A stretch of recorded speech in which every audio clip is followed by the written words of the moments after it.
Membeli dan memiliki rumah kediaman yang selesa serta memenuhi cita rasa sendiri merupakan impian bagi setiap individu.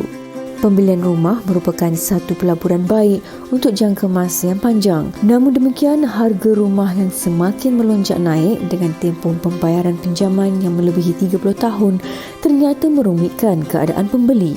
Menurut laporan sebelum ini, jumlah kediaman berharga RM300,000 ke bawah merekodkan lebih 48,000 unit tidak terjual. Justru mendorong kerajaan untuk melakukan pelbagai inisiatif bagi memastikan industri hartanah terus membangun. Namun begitu, ekoran penularan wabak COVID-19 yang melanda sejak tahun lalu telah menyebabkan peningkatan harga hartanah sekaligus jumlah rakyat untuk membeli kediaman mampu milik juga terus mengecil dan berkurangan. Selain mengambil kira faktor kewangan, seseorang yang ingin membeli rumah harus peka dalam meneliti dari segi aspek lain seperti kawasan persekitaran rumah, bergantung pada tujuan pembelian sama ada untuk dijadikan tempat tinggal ataupun bertujuan sebagai pelaburan. Persoalannya, bagaimanakah cara untuk seseorang merancang dalam membuat urusan pembelian rumah? Adakah wajar untuk membuat pelaburan dalam urusan hartanah di dalam waktu sebegini? Baik, kami harap laporan tadi serba sedikit telah menarik perhatian anda semua untuk terus memberikan tumpuan bersama dengan kami. Sugi dah beli rumah belum, Sugi? Saya dalam perancangan tetapi belum lagi, tak ada lagi, orang kata picky lah sikit. Saya percaya pelbagai persoalan. Saya dulu-dulu pun macam tu.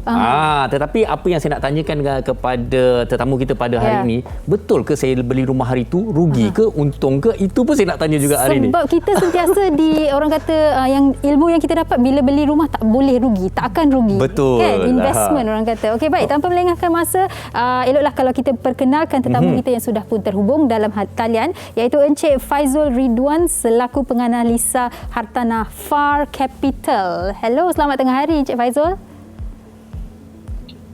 Selamat tengah hari guys, apa khabar? Baik, terima kasih Cik Faizul. Sebelum kita membuka perbincangan dan soalan kita ni, Cik Faizul, sekarang ni 2021 ni ada berapa biji rumah ataupun hartanah? Itu soalan panas tu. Jangan probok bro. Okey. Adalah sikit-sikit. Ada sikit, tapi yang saya pernah terbaca laporan banyak. Dan usia anda sekarang berapa? Bakal hampir jadi 40 tahun ni. Belum 40 tahun. Okey, silakan Sugi. Soalannya. Encik Faizul, mungkinlah serba sedikit boleh kongsikan sejak umur berapa Encik Faizul telah mula membeli pun boleh membeli hartanah dan rumah, dan bagaimana Encik Faizul melakukan pelaburan ini, sebab saya kira yang muda dan tua juga mengalami dilema ini. Betul. Bagaimana untuk melabur dalam membeli orang kata hartanah ataupun rumah? So background dia, saya belajar pasal pelaburan hartanah waktu umur 23 tahun. Umur 24, 25 dah beli rumah pertama. So and then before 30 dah beli sampai 23 rumah. Dan tulis buku, and today dah lebih sikit lah, dah beli lebih pada 60. Hopefully boleh tambah sikit lagi sebab sekarang ni property tengah banyak sale. So bila banyak sale tu kita kena ambil peluang untuk beli. Okey. Baik, apa kata kita terus tumpukan perhatian kita kepada persoalan utama kita sewaktu PKP ini. Tadi Cik Faizul kata, sekarang ni tengah banyak sale dan sebagainya. Adakah itu juga bermakna waktu sekarang ini adalah waktu terbaik untuk membeli hartanah? Saya bagi contoh kalau kita ada 3 jenis kategori hartanah. Satu hartanah kategori primary market atau beli pada pemaju. Nombor 2 adalah sekunder ataupun beli subsale, beli atas tangan orang lain rumah lama, right? Dan nombor 3 beli pada lelong, right? So apa yang kita dapati waktu kuarter 2, kuarter 3 tahun lepas tu, pasaran hartanah berundung pada kadar terendah lah sebab waktu PKP orang tak nak keluar, right? So time tu orang cakap harga rumah tu paling rendah. So waktu tu juga buat pertama kalinya dalam 15 tahun saya beli rumah ni, saya dapat jumpa property baru yang kita boleh beli pada harga 40 hingga 50% diskaun. So 40 hingga 50% diskaun tu is first time I jumpa dalam sejarah pelaburan tanah dah 16 tahun buat ni. So bagi saya, kalau you tanya pasal dari segi timing, bagi saya inilah masa terbaik. And I think hartanah akan continue tu jadi murah lagi dekat Malaysia ni until kuarter 3 ataupun kuarter 4 tahun ini. Dan lepas tu kita akan ada mula recovery harga. So mulai tahun depan dan ke atas harga hartanah patutnya akan jadi lebih mahal sebab apa yang kita dah dapati bila interest rate jatuh, right, disebabkan krisis ekonomi ni, biasanya harga hartanah tu akan melonjak banyak. So benda ni kita dah nampak dah mula berlaku di negara-negara macam Singapura, UK, US, Australia, yang whereby kalau dia punya kadar vaksinasi itu dah tinggi dan pasar hartanah tu akan recover laju. So Malaysia ni macam biasa, kita ni develop market, kita ni slow and steady, lambat sikit berbandingkan negara-negara yang lain ni, yang lebih maju ni. So kita akan lag lebih kurang 6 bulan hingga 12 bulan macam tu. Okey, So baik. beli sekarang kalau boleh. Okey, dan Encik Faizul, mungkin Encik Faizul juga boleh memberikan sedikit pencerahan lah. Sebab kalau kita lihat, kita banyak mendengar yang harga rumah semakin jatuh, semakin turun. Tetapi adakah ia betul-betul turun? Sebab kalau kita lihat harga rumah masih lagi RM500,000 ke atas, RM600,000, dan saya kira melalui laporan juga ramai pemuda-pemudi lah dalam lingkungan umur 22 hingga 29 tahun ingin ada hasrat untuk memiliki rumah. Tetapi harga rumah itu masih lagi dalam lingkungan RM500,000, RM600,000. Jadi adakah betul-betul harga rumah ini turun? So harga rumah lama dia tak turun, saya tak tahu. Tapi rumah baru yang sedang dilancarkan adalah 12 bulan tu, majoritinya adalah what I would say kategori mampu beli, bukan mampu tengok. So mampu tengok is RM600,000, RM700,000 kan. So memang senang cerita, mampu tengok je lah, right? Betul. Saya selalu guna analogi ini, harga Yahudi, right? Harga Yahudi. But baru-baru ni, dalam 12 bulan ni, bila kita tengok property yang dilancarkan, kita tengok majoriti adalah property baru RM400,000, RM450,000, sebelah mall, boleh jalan kaki pergi mall, boleh jalan kaki pergi MRT. So yang ini bukannya rumah-rumah WIP ataupun rumah selangku ataupun rumah bilik. Ini adalah kondo mewah yang dijual pada harga RM400,000. And bila kita kira installment kan, installment dia boleh jadi semurah RM950 saja satu bulan. So kalau kita gaji RM3,000, mampu kot untuk duduk kondo 3 bilik mewah yang sebelah MRT dan juga mall pada harga kadar RM1,000 sebulan. So pada pendapat saya benda tu is mampu lah, right? So kalau kita mula tengok inventory property baru, ada banyak kategori yang mampu beli, bukan mampu tengok saja. So kalau you tengok rumah lama, yes, harga dia masih tak jatuh-jatuh, masih mahal. Tapi banyak rumah baru yang dilancarkan baru-baru ni dalam 12 bulan ni dalam kategori what I think is mampu milik. Okey, baik. Dan bila interest rate dah jatuh kan, so interest dia punya installment bulanan tu jadi murah lah. Betul. Langsung. Saya setuju. Okey, ini bermakna sikit sebanyak juga kita menggalakkan mereka di luar sana yang mencari rumah tu membeli rumah-rumah baru lah Cik Faizul Okey, tetapi kita nak juga tahu okey, terlalu banyak lambakan hartanah di luar sana. Tetapi sekarang ni bagi mereka yang sedang mencari ini, apa tips-tips terbaik supaya mereka mendapat tawaran terbaik, tawaran yang tulen ataupun genuine sebenarnya di pasaran ni? Apa tips untuk mereka? Okay, so dia ada dua kategori berbeza, right? Dua isu berbeza. Satu, kenapa ada lambakan hartanah yang banyak? Lambakan hartanah yang banyak ni senang cerita. Kita tu ada harga median ataupun pertengahan yang whereby itu harga yang patutnya pemaju jual, tapi diorang tak jual pada harga itu, diorang jual jauh lebih tinggi pada harga orang mampu beli. So saya bagi contoh, Johor ada rumah overhang ataupun rumah yang tak terjual paling banyak dekat Malaysia. Purata harga orang sanggup beli kat Johor adalah RM390,000. Tapi harga hartanah tak terjual puratanya RM800,000. So nampak tak? Orang nak beli pada harga tak sampai RM400,000, tapi majoriti hartanah tak terjual ni harga Yahudi ataupun RM800,000 dan ke atas. Jadi bagi saya memang padan muka tak terjual. So nasihat saya kepada mereka yang sedang menengok ataupun pergi nak usaha nak tengok nak beli property kan, is berhenti balik kepada development ni, tengok apa diskaun yang sedang ditawarkan. Sebab hari ini diskaun yang ditawarkan sebenarnya jauh lagi bagus, jauh lagi baik berbanding dengan harga 2-3 tahun lepas. Ini kalau yang dah siap tak terjual. Dia ada orang cakap pilihan tu adalah pergi tengok pelancaran rumah baru. Majoriti rumah baru yang dilancarkan bagi saya semuanya harganya berpatutan. Mengikut kawasan dia lah. So sebagai contoh, kalau you nak beli dekat Bangsa tu memang tak adalah rumah berpatutan dekat Bangsa. Tapi kalau kita tak kisah duduk dekat Seri Kembangan ke, dekat Kepong ke, dekat Shah Alam, ada sahaja properti 2 bilik kondo yang boleh beli bawah pada RM300,000. Ada yang installment tak sampai RM1,000 pun. Right? So kalau boleh kena rajin cari and benda tu banyak and bagi saya nasihat saya is that tambahkan ilmu sikit. Kita ada buat website yang dipanggil Gila Hartanah, memang kita bagi ilmu tu for free. Boleh pergi layari, boleh pergi download ebook, buat persediaan pembeli rumah pertama and apa yang saya nak bagi tahu, benda paling penting hari ini adalah buang idea yang whereby kita perlukan modal yang banyak untuk beli rumah pertama. Sebab hari ini sebenarnya sebagai first time home buyer, kita ni boleh beli rumah bermodalkan RM1,000 atau tak sampai RM5,000 dah boleh beli rumah. Okey, baik. Dan menarik apa yang Cik Faizul katakan sebab mengikut laporan Farin, 50% projek baharu yang dilancarkan pada suku ketiga tahun 2020 adalah bernilai di bawah RM300,000.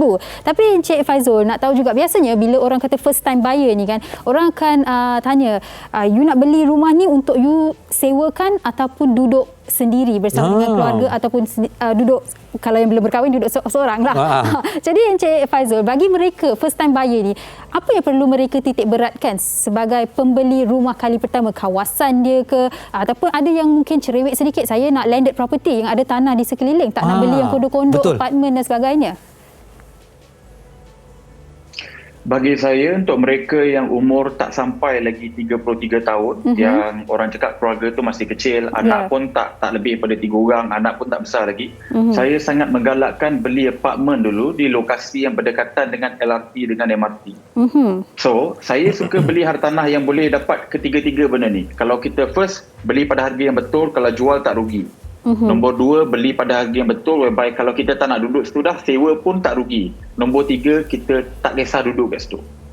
So bagi saya, kalau you dapat beli hartanah yang whereby harga berpatutan jual pun tak rugi, sewa pun tak rugi, and you pun okey je duduk kat situ sebab lokasi best, boleh ambil LRT, MRT pergi kerja, tak payah ada kereta pun boleh hidup. Dan to me, yang tu is the perfect property untuk mereka yang umur tak sampai pada 35 ataupun 33 tahun. And biasanya banyak gila kesilapan kewangan yang nampak untuk pembeli rumah pertama is that diorang ni beli rumah paling mahal, rumah landed jauh gila kat Rawang untuk duduk. So bila dia dapati yang dia kena travel 2 jam hari-hari nak pergi kerja, dia tak sanggup dah duduk kat situ, dia sewakan, bayar bank bulan-bulan RM2,500 tapi dapat sewa cuma RM800, dah rugi. Lepas tu nak kena sewa kat bandar, nak dekat dengan tempat kerja.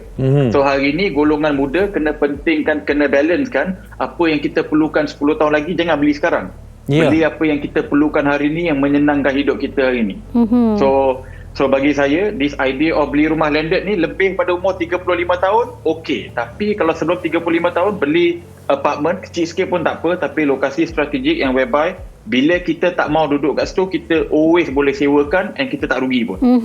So bagi saya, orang cakap yang ni dua-dua tak rugilah. Boleh duduk, boleh sewa and jual pun semua tak rugi. So bagi saya itu akan bagi banyak kelebihan. So macam ada ramai orang yang dia beli rumah mahal, lepas tu kena pindah kerja sebab bos dia tak suka dia ke kan, ataupun hilang pekerjaan waktu Covid dan peluang pekerjaan yang ada hari ni tak ada dekat KL, sekarang ni kena pergi kat Johor Bahru. Dan rumah kat Rawang tu nak buat apa? Tapi kalau kita beli sebelah LRT dengan MRT, hari ni ramai je penyewa. Right, so tak pakai sendiri pun ada ramai orang yang nak menyewa. So bagi saya flexibility itu sangat penting. So boleh jual, boleh duduk, boleh sewa. 3 kriteria. Itu penting tu untuk kita tahu. Okey, Cik Fazul, saya juga pernah terdengar satu perdebatan tentang hartanah ni. Ada pendapat pula mengatakan kita ni tak payah beli rumah tak apa, lebih baik menyewa sampai bila-bila. Apa pendapat Cik Fazul tentang pendapat ni? Bagi saya, sebagai pelabur hartanah and tak berapa setuju sebab kenaikan harga tanah purata daripada 1990 hingga tahun 2019 adalah 15% purata setahun. So senang cerita, kalau kita beli rumah tu pada harga RM100,000 pada tahun 1990, lepas 29 tahun tu harga nilai tu dah jadi RM550,000. So bayangkan daripada RM100,000 naik ke RM550,000. Agak-agak sewa naik tak? Sewa biasanya akan double setiap 20 tahun.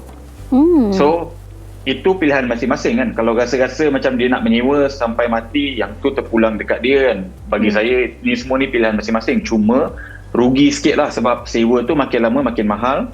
Right? And kalau lah for example kita ni mampu sewa RM1,000 hari ni, but lepas 10 tahun sewa tu jadi RM2,000, dah tak mampu nak menyewa, so kita tu nak duduk mana? So dah nak kena pergi pindah rumah jauh-jauh dan apa semua tu. So bagi saya, kalau kita memiliki hartanah tu, bila kita perlukan duit 10-15 tahun lagi, kita boleh jual. Right? So, and worse, orang cakap satu lagi daripada segi legacy, right? Saya pernah jumpa orang yang bawa Grab, dia kerja TNB gaji 2,000 je, tapi rumah ada 3. Satu dekat Pantai Dalam, hari ni dah jadi Bangsa South, dah jadi glamour lah. Dah jadi, daripada Kerici dah jadi Bangsa South, right? And dia cakap, dulu saya beli rumah tu 80,000, hari ni nilai rumah tu 450,000. Wow. Dia tak duduk situ dah sebab dia memang tak nak duduk kat sana. Dia nak pergi tempat jauh-jauh sikit kan. Tapi hari ni anak dia yang baru bekerja tu boleh duduk kat situ.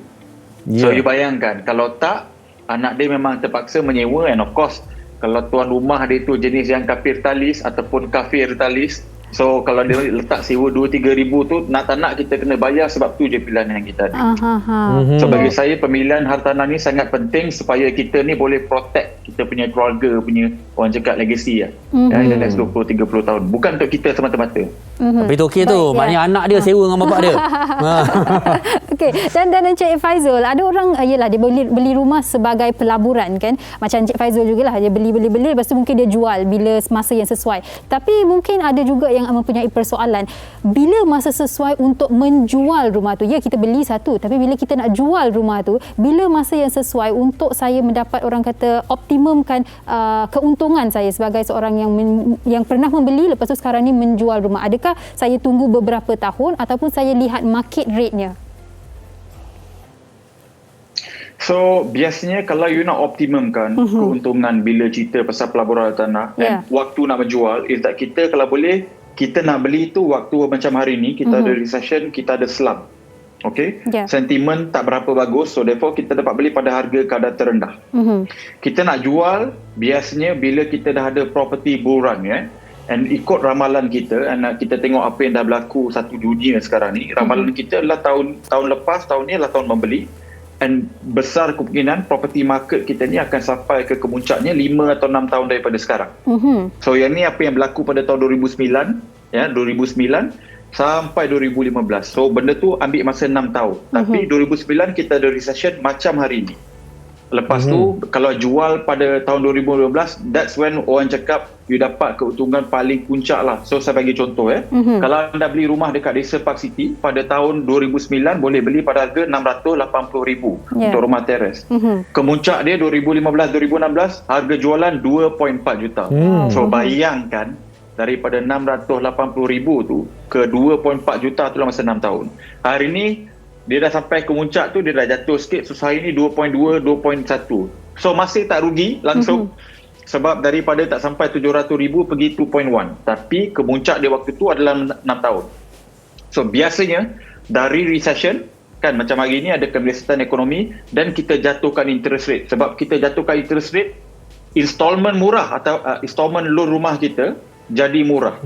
Jadi orang mula membeli rumah sebab benda tu jadi murah. Dulu bayar 1,500 untuk beli rumah, 350,000 kan. Hari ni bayar cuma 1,200, 1,100 saja. So benda tu jadi murah. Mulai pada hujung tahun ni dan tahun depan akan ada ramai orang nak beli rumah. So once kita semua dah divaksin, and kalau kita dengar keputusan daripada kita punya Prime Minister hari itu, dia dah cakap kita dah order cukup vaksin untuk pastikan semua orang dapat vaksin tahun ni. So maksudnya mulai tahun depan worry about COVID ni dah tak ada. So jadi orang akan mula kembali, rancaklah ekonomi. Mall akan okey, office macam okey, kerja pun akan okey, and waktu tu orang akan mula nak beli rumah. So kita punya ramalan, berdasarkan apa yang dah berlaku 2009-2015 is that kemuncak pasaran tanah kita 2025-2026. Kalau tak ada perubahan lah. Okey, Cik Fazul, sebelum pesanan terakhir daripada Cik Fazul untuk para penonton di luar sana lah. Ini ada kita nak kongsikan sedikit daripada penonton kita di Facebook. Dia kata mengenai topik hari ni, mungkin lagi sikit tapi mereka perlukan nasihat ni. Saya baru beli rumah akhir tahun 2020 yang lepas. Dikatakan dijangka siap di penghujung 2021, tapi melihat pada PKP progresnya agak perlahan. Sekiranya tak berjaya disiapkan akhir tahun ini, apakah hak beliau sebagai pembeli? Kita bila beli rumah, kita developer tu dia akan letak agreement tu, biasanya dia orang ada 36 bulan hingga 48 bulan untuk siapkan kalau kondo dengan apartmen. Dan kalau rumah bertanah ataupun rumah teres macam tu, biasanya 24 bulan saja. So, kalau dia beli tahun lepas, hujung tahun ni baru setahun. So tak sampai 24 bulan, tak sampai 36 bulan ni. Lepas dah lebih pada 24 bulan ataupun 36 bulan tu, baru kita ada hak untuk claim LAD. Senang cerita, kita boleh claim interest daripada benda yang tak siap tu. So benda tu agak banyak jugalah. So pernah ada kawan saya beli rumah tu terbengkalai 3 tahun. So dia dapat windfall 200,000 macam tu. So bagi saya terbengkalai ataupun siap lambat tu is not orang cakap end isu of the besar. world. In fact ada ramai kawan saya yang boleh buat 100-200,000 macam tu. So rumah tu dia boleh siap buat furnishing apa semua tu, senang cerita dapat duit free lah. Kena bayar interest sikit kepada bank saja. Okey, baik Encik Faizul, banyak yang telah So tak payah panik, senang cerita. Ya, okey, baik. Banyak yang Encik Faizul telah kongsikan. Saya sendiri dah macam orang kata ambil points lah tadi kan. Tapi Encik Faizul, di penghujung perbincangan kita, mungkin kita boleh berbalik pada soalan utama kita pada hari ini, iaitu adakah ini masa sesuai untuk mereka di luar sana membeli rumah? Dan nasihat kepada mereka. So first and foremost, timing terbaik macam mana pun, kalau kita tak ada ilmu, kita boleh tersalah beli hartanah. Istilah hartanahnya tercedok lah, beli rumah yang salah. So bagi saya paling utama sekali is buat ilmu dulu, right? So dapatkan ilmu dulu, dapat belajar. So macam saya cakap, ada banyak benda dekat YouTube, website yang kita boleh belajar. Faham asas dulu pemilihan hartanah. Macam saya cakap tadi, kalau boleh, kalau you nak selamat kan, sebagai pembeli rumah pertama, beli rumah yang whereby kita ni takkan tersangkut bila kena tukar kerja. So that means kita nak beli kalau boleh rumah yang boleh sewa, boleh jual, tak rugi, jangan melanggar harga median, and last sekali kalau kita nak duduk pun kita boleh duduk. So untuk saya, bagi saya kalau nak beli rumah pertama, carilah rumah-rumah dekat bandar, berdekatan LRT dengan MRT macam tu. So fahami ilmu, fahami kriteria untuk beli. So macam apa yang kita buat, kita memang sebarkan ilmu for free dekat website kita yang kita panggil gilatanah.com.my. Semua dalam bahasa Melayu, e-book pembeli rumah pertama. Anda zero, pergi je download e-book tu, insyaAllah lepas dah baca tu, and benda tu free je pun, tak payah nak bayar apa-apa. Once dah baca tu, at least basic tu dah ada, dah boleh mula shopping. Okey. Baik, jadi saya rasa sebenarnya kalau boleh, cari ilmu dulu. Okey, cari ilmu dulu, lepas tu dah boleh mula shopping lepas 1 bulan. Okey, baik Cik Faizul, saya kira cerita pasal hartanah ni sampai bagi kita masa berapa panjang pun takkan berkesudahan. Apa-apa pun cukup ringkas, cukup padat. Terima kasih sekali lagi kepada Cik Faizul Rizwan kerana bersama kita pada hari ini berkongsikan mengenai pembelian rumah di waktu PKP ni. Terima kasih sekali lagi Cik Faizul. Terima kasih Cik Faizul, jaga diri Cik Faizul. Sama-sama. Thank you for having me. Apa khabar? Baik, terima kasih. Okey. Baik. Sugi, sebenarnya saya ada satu macam jenaka nak kongsikan. Sebenarnya beli rumah ni seumpama macam cari jodoh tau. Dia tak ada waktu yang tepat, dia tak ada waktu yang salah. Tetapi cara kita nak cari, kita kena buat pilihan tu betul-betul halus-halus, barulah kita beli, barulah kahwin. Ramai kat rumah sebenarnya anggur. Betul lah Farin, betul-betul macam jodoh juga. Betul, pasal orang kata betul ke salah ke? Tak. Pembelian rumah ini orang takkan kata salah. Tetapi pilihan yang salah mungkin. Betul, pilihan yang salah. Okey, baik. Apa pun kami berharap apa yang dikongsikan oleh Encik Faizul banyak telah memberi manfaat lah dan memberi pencerahan buat anda di rumah yang mempunyai banyak persoalan. Yang penting kita orang kata dapatkan ilmu dahulu Farin, ya, seperti yang dikatakan oleh Encik Faizul. Baik, kita akan berhenti berehat sebentar, kembali selepas ini di Wanita Hari Ini. Jangan ke mana-mana.